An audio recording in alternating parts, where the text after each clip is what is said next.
السلام علیکم ورحمۃ اللہ وبرکاتہ۔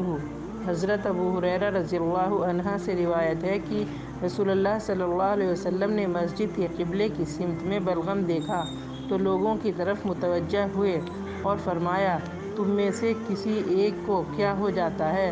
وہ اپنے رب کی طرف منہ کر کے کھڑا ہوتا ہے، پھر اپنے سامنے بلغم پھینک دیتا ہے۔ کیا تم میں سے کسی کو یہ پسند ہے کہ اس کی طرف رخ کیا جائے، اس کے منہ کے سامنے تھوک دیا جائے؟ چنانچہ جب تم میں سے کوئی شخص کھنکار پھینکنا چاہے تو وہ اپنی بائیں جانب قدم کے نیچے پھینکے، اگر اس کی گنجائش نہ پائے تو ایسا کر لے۔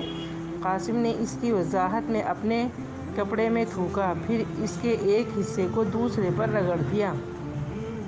حضرت عبداللہ بن عمر رضی اللہ تعالی عنہ سے روایت ہے کہ رسول اللہ صلی اللہ علیہ وسلم نے مسجد کے قبلے والی دیوار کی سمت میں بلغم بلا تھوک لگا ہوا دیکھا تو اسے کھرچ دیا، پھر لوگوں کی طرف متوجہ ہو کر فرمایا، جب تم میں سے کوئی نماز میں ہو تو اپنے سامنے نہ تھوکے، کیونکہ جب وہ نماز پڑھتا ہے تو اللہ اس کے سامنے ہوتا ہے۔